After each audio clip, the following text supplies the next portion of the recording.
Mark, a wrestling fan who enthusiastically believes or behaves as though professional wrestling is not staged, or loses sight of the staged nature of the business while supporting their favorite wrestlers. The term is often used pejoratively. If a Mark is a fan who is under the misguided impression that professional wrestling is real, then what would the term be for a failed professional wrestler who thinks reality is just a show? The following video will document the history of such a man who lived and breathed professional wrestling. It was his passion and his dream, to the point where he put his body on the line to wrestle in venues such as high school gyms, restaurants, and warehouses, to a crowd of anywhere from a dozen to 100 people for little to no pay.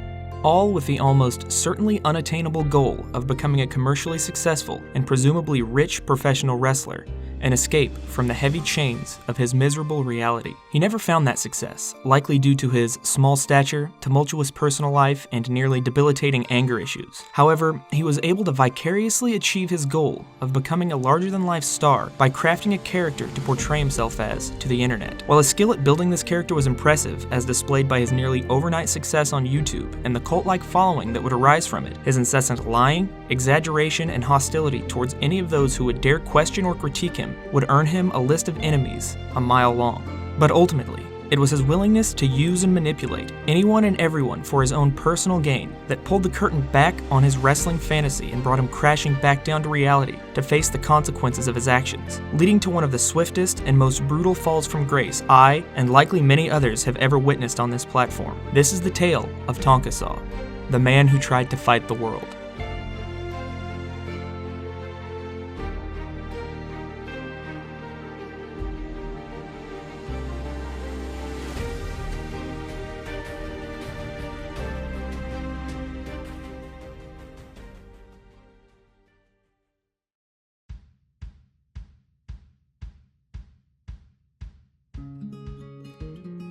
When I first decided to make a deep dive video into the history of the internet's premier tough guy, I had intended it to be one long video, covering everything from start to finish and serving as a monument to one of the biggest laughingstocks of the past few years. Since starting, I have decided to break it up into 3 videos covering distinct periods in his character arc: Tonka's rise from nothing, his relatively brief period as king of streaming, and his fall to utter disgrace, backstabbing and alienating everyone he once called a friend in the process. Now, I could sit here in my recording booth and tell you that this was all part of my supreme Machiavellian master plan, that it's a slow drip to make sure he stays an irrelevant, bitter nobody with no chance of ever garnering even a semblance of the audience he once had.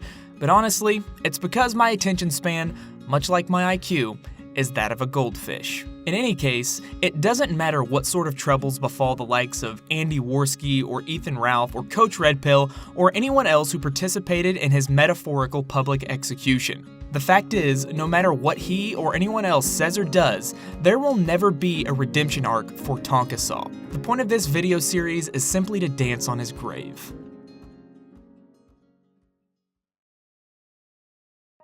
Cause I'm not internet people, and that's not an insult to you, because I know that you are definitely internet people. My portal into fucking internet people was always gym videos, and then when all this shit starts happening, my channel goes from having 30 people watching it to now there's 200, and Jim's making videos about everything. I'm like, oh god, it's getting too close. I'm gonna be in one of those videos. I'm gonna be one of those people. I'm gonna be internet people.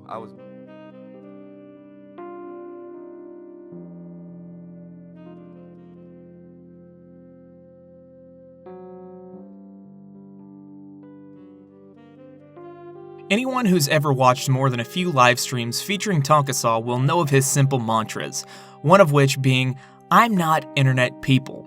In fact, one of the key elements of the character he built for himself is that he is distinctly anti-internet people and culture, that he prefers to spend his time doing in real-life activities, like riding his mini dune buggies, cruising on his boat, or riding in one of his many expensive high-end vehicles, including a Mercedes.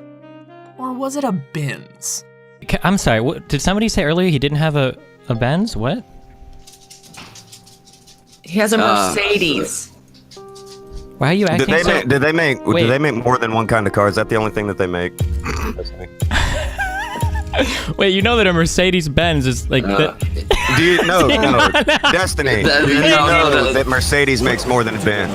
Wait, what other Mercedes are you talking about? Dude. He often brags that he's found great success in every venture he's ever embarked upon. I cannot try and succeed. And I will always do it. I've succeeded at everything I've ever done. There's nothing I've ever done that I wasn't a success at. Not a fucking thing. If I stop moving right now, if I nailed my feet to the fucking floor, I've still outdone all of them combined. And there's nothing they can do about it if they tried until the day they died. Where others struggled and gave up, he persevered and thrived. One of the examples he loves to point to in order to drive this narrative home is YouTube. Before he created his Tonka Saw channel, he ran a channel known as Grapple Vision. He would often brag that despite not being an internet person, after less than a year of uploading videos, he had a 5-figure subscriber count, only making the videos on it as a hobby to pass the time while he cared for sick relatives. This, like most of the things to escape his meth-cracked lips, was an obvious lie that no one cared to check him on.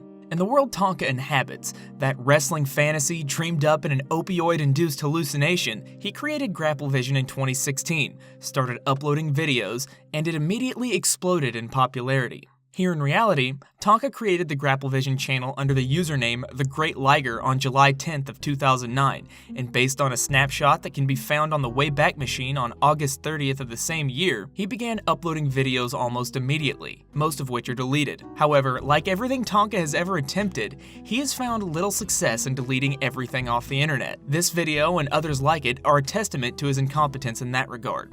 At the time of writing this script, 2 of the original videos are currently available on the channel. The majority of the videos uploaded on the channel appear to be re-uploads of Japanese professional wrestling matches, with the aforementioned 2 being videos similar to what he began producing on Grapple Vision in late 2016. Short, poorly edited videos featuring an assortment of clips and text descriptors in the place of voiceover, most revolving around pro wrestling or combat sports. Approximately 50 days after his channel was created, he was sporting around 2,000 channel views and almost 10,000 videos watched, meaning he viewed roughly 200 videos per day, or 8 videos per hour, which, coincidentally, is proportionate to the top speed of his wheelchair. If I had to speculate, I would say that he was uploading videos daily, but I have no definitive proof of this. According to the About Me section of his page, he was, quote, "a worker who has been doing shows in the States for the past 5 years.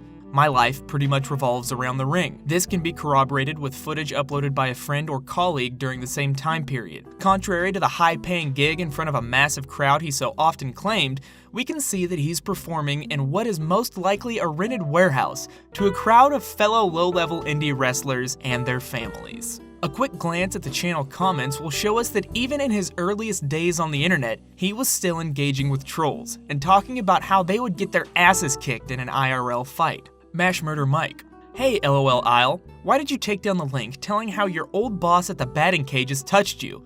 Oh, and by the way, I picked up your Mexican daddy over by Staples Center to come over and mow my lawn and paint my fucking fence.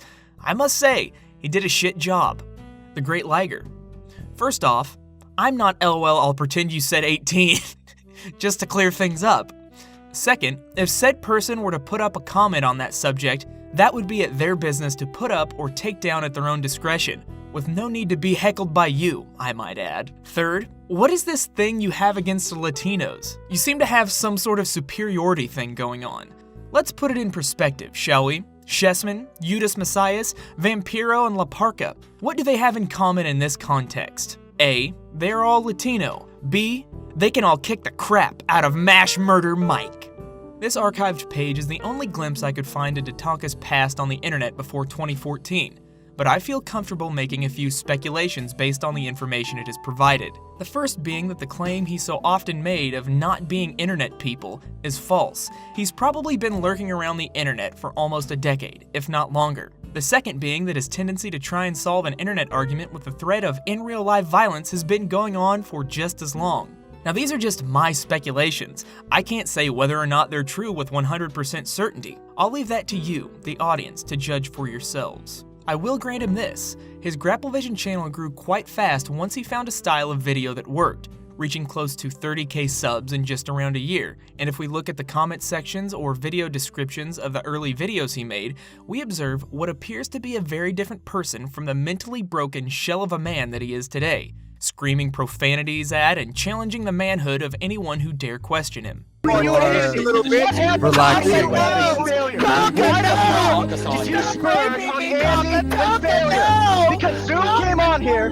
From the description of his channel trailer in November of 2016, he openly invites criticism, critique, and advice, unlike the heavily regulated and moderated livestream chats and comment sections he sports today, where even the slightest negative remark will be removed almost instantaneously by his army of cat lady, soccer moms, and furry moderators. Talk and argue in the comments to your heart's content and let me know how good or bad I'm doing. Thank you to everyone who subscribes and enjoys the videos.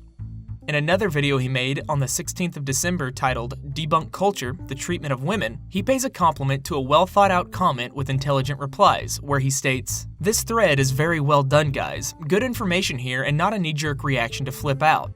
This comment also lends more credence to the theory that Tonka has been active on the internet for quite some time, as the meaning of the word thread in regards to a comment and its subsequent replies originates from internet forums.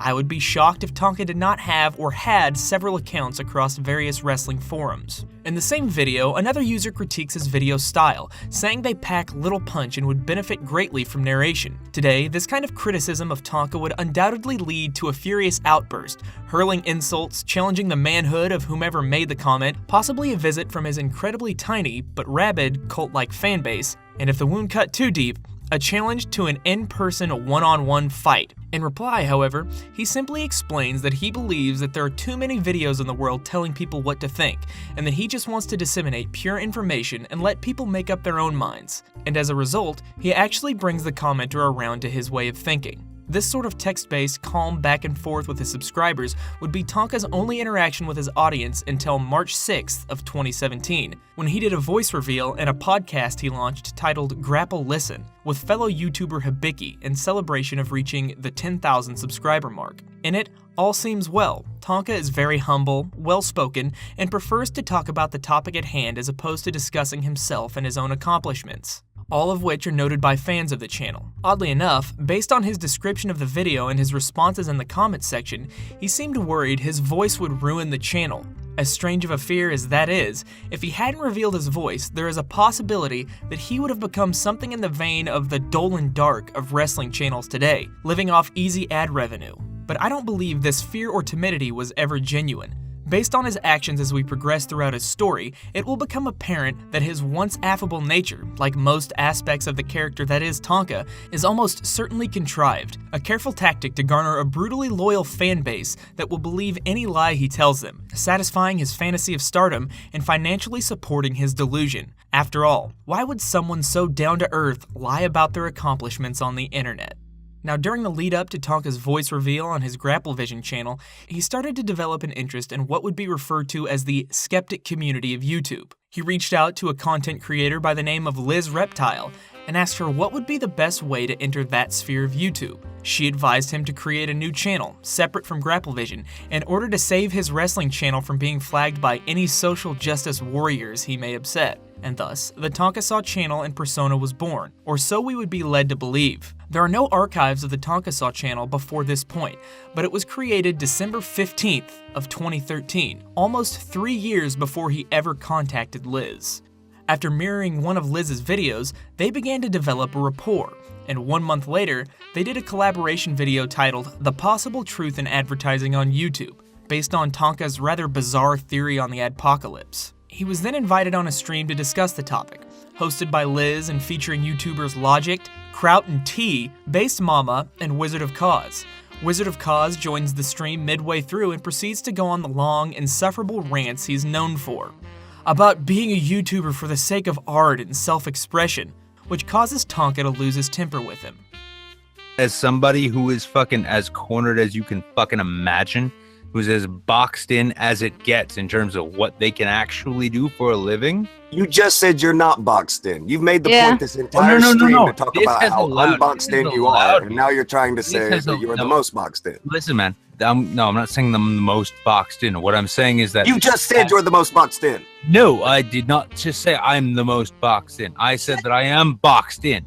That was the quote you gave. While this was justified and somewhat refreshing to the viewers, It was the first break from the calm demeanor that they were used to from him, and can be marked as the first act of the pattern of behavior he has become infamous for. Someone says something he disagrees with, and he immediately escalates to yelling in a bizarre argumentative tactic based more on semantics and personal insults than substance. The argument would have no doubt escalated into Tonka's trademark screaming and rage and low IQ frustration. However, Liz and the rest of the guests quickly changed the subject to focus on the topic at hand. During the same time period that he began his correspondence with Liz, he met the man who would stick by his side as his best friend and confidant until nearly the very end of his story, Failure Accomplished. Failure was subscribed to both Liz and Grapple Vision, so when he saw Tonka mirror her video, he struck up a conversation, and from there, they began messaging each other in private, eventually getting to know each other through off-air calls, and after a time, becoming fast friends. Or so Tonka would manipulate Failure into believing, because in reality, he was nothing more than a meat shield for Tonka when he needed defense, or a cudgel when he needed to bolster an attack. Failure, you saw where I said that shit, yes? Mm-hmm. Was I very clear? Yeah. Failure, did I not go directly to him right when it happened? Wrote that to him in front of God and everybody. Yeah. Failure, is this now is this the case? Am I leaving anything out? Am I trying to paint myself in a certain way? It sucks because it bothers you the most. That's what bothers me. When it bothers like Failure like that, because the only reason I keep doing this show, like I wanted to like do a show, convince Failure and somebody else that the show could be done. Not long after he was invited on Liz's stream where he confronted Wizard of Cause, he was invited by Failure onto a stream with Keemstar. I've heard Tonka claim that in the first stream he ever did with Keemstar, he yelled at him, but in this stream, Tonka agrees with practically everything Keemstar says, and even seems to think he's a pretty decent guy. As time progressed, Tonka began spending more and more of his time streaming, contrary to another of the key attributes he would often emphasize about his character, that he hated talking to people, as if he were some sort of stoic loner instead of the grown man thirsting for attention harder than a stripper with daddy issues that we've all come to know. It was during this early period of streaming that we see Tonka first begin challenging people to fights, something he became infamous for, and which would eventually lead to what was most likely the most embarrassing moment of his life, the end of his internet career, and a Hall of Fame moment of YouTube drama. It was a stream on May 21st of 2017 with a man by the name of Ogre over some petty internet drama. Tonka was only tangentially related to the drama, which was between Ogre and a YouTuber named Cognitive Thought. Failure, believing Tonka was the cool-headed person he'd been portraying himself as on Grapple Vision and in their other streams, brings Tonka in because he believes he will be able to make everyone see reason instead of escalating things into a screaming match. However, Tonka immediately begins acting like the stereotype of a 10-year-old trailer trash boy hopped up on candy and Mountain Dew, most likely a stereotype he fit to a T in his adolescent years. I have a ring. That's the thing I'm trying to say. I have a ring. Rough week. This is a lot of fun for me. It like releases steam. It's awesome. Oh, I hope it does. I have a ring, and I have the money to put up. If you're interested in going against Failure, but I saw that you kind of pussed out on the whole weight class thing. But luckily, I'm in your weight class. Weight class? No, I would. No. I'm in. No. Shut up. I'm in your fucking weight class, kid. Kid. Hey, kid. I'm in your weight class. So lucky you, I'm in your weight class, and I'm trained. Yeah, I would fight in real life. Oh, me too. Oh yeah, and I have. I'm 3-0. I've never been in a fight in my life. That's why you show your face, tough guy, because you're really strong and really proud. That's why you hide behind that icon there. Is that why? No, it's because it's the only way I can get bitches like you to come and talk to me. You see me for real, and you're gonna be scared. Note his claim of owning a ring, offering to pay his opponent out of pocket, being 3-0 in amateur fighting, and saying he doesn't show his face because he's just too damn scary looking, that if he showed his face it would scare off anyone he wanted to fight. Because he repeats this pattern of behavior like clockwork, you can practically set your watch to his bouts of impotent rage. Ogre denies his offer, no doubt having better things to do than fighting another nobody on the internet. Predictably, this gives Tonka a false sense of victory and a massive boost to his ego. This is boosted even further by his e-girlfriend and eternal scapegoat, and one of the only people still by his side at the time of writing this script, Vamp Candy. As we can see in the comments section, Tonkasaw starts yelling, "Every pair of panties in the chat got wet immediately," when a real alpha male steps up. I don't know about you at home, but to me, this comment is spot on. Nothing says alpha male like claiming to be a trained fighter with money to throw away on beating up someone who made you mad on the internet, while hiding behind your avatar because you're just so buff and scary. It's actually very similar to a pickup line I use. I'll throw on a luchador mask, go to a bar, and approach the most attractive female in sight, telling her how tough I am. If she has a boyfriend, I'll get in his face and challenge him to a fight, knowing full well that everyone will separate us before a punch can be thrown. Works like a charm, every time. After this interaction, things progress quietly for a time. Most of the streams Tonka participated in with Vamp and Failure produced nothing of note. They were just 3 to 6 friends hanging out on a live stream, watching random YouTube videos. There was no one for Tonka to become enraged with in front of a crowd, but his desire to vicariously fulfill that dream of becoming a pro wrestling star was still within him, and it was building. Eventually, Tonka, Failure, and Vamp decided to launch a series they dubbed Cult of Cactus. A show where Failure would bring on interesting guests, and Donga would ruin it by being a self-centered twat. The show was the progenitor of the Morning Kumite, and it's where Tonka first meets the person who would deliver him the death blow, or more accurately, hand him the knife and watch him do the deed himself. Legendary female mixed martial artist Tara LaRosa. The episode takes place on August 30th of 2017, and was the 5th episode of their new show.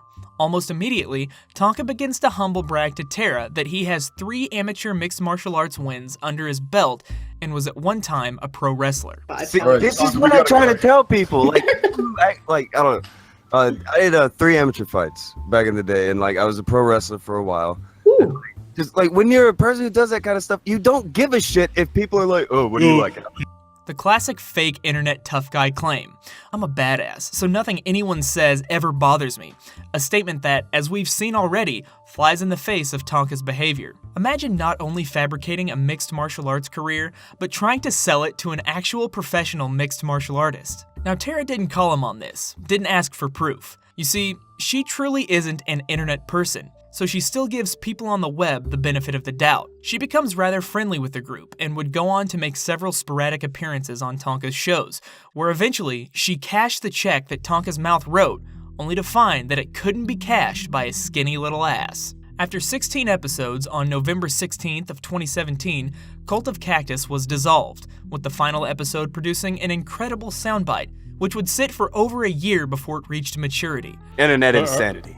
Are we safe from Mr. Medicare? Is he not going to make the I'm video pretty sure we're safe. I don't Okay. think he wants to talk about Liz, so we should be safe. I was really concerned over that for a moment. I was like, Well, Failure, if Medicare ever decided to pick that up, we wouldn't be the parties that he'd be making the video about. Now, this video hopes to highlight what an internet tough guy actually is, what their behavior will always lead to, and why they should be mocked and ridiculed anytime they're encountered on the internet. Our story begins with the internet personality Tonka Saw. Good old Donga. Bruh, look at this dude. Wait till you see the. No, no, no, no.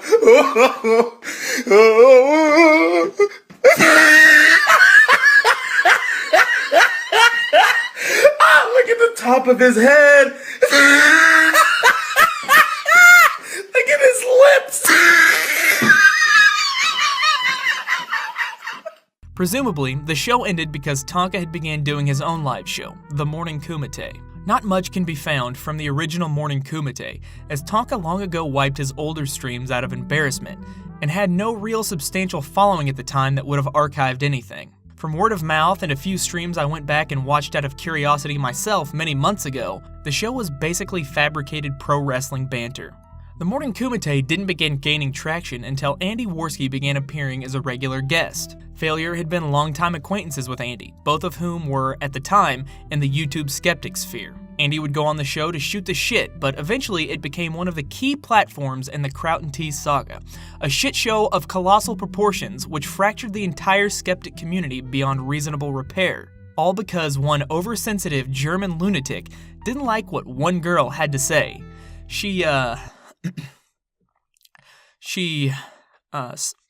Sorry. So I can't talk about this. It's still too soon.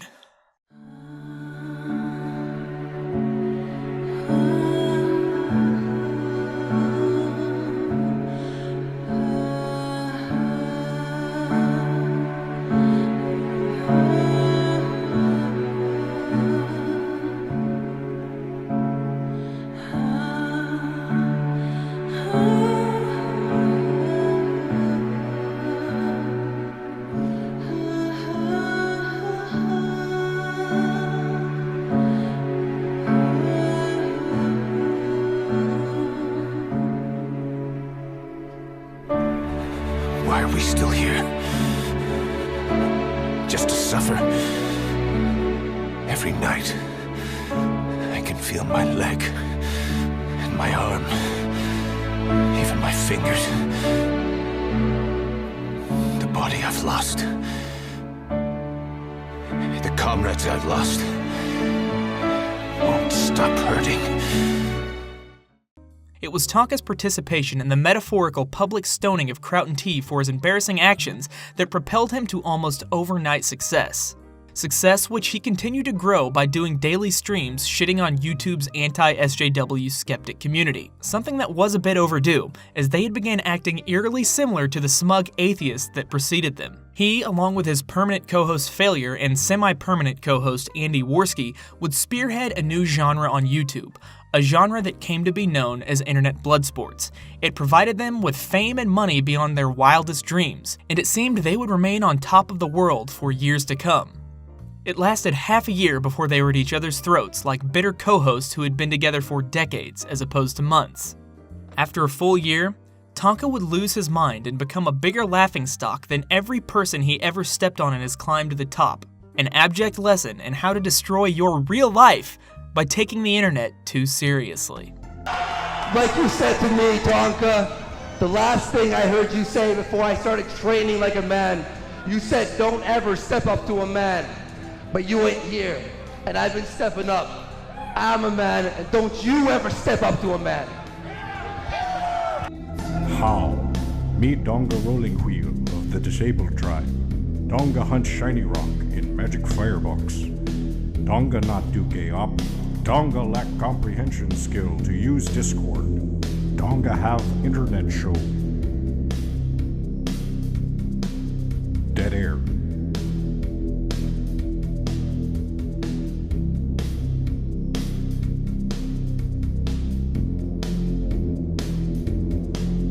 I say, whoa, Kimosabi. Dead air. I say, whoa, Kimosabi. Dead air.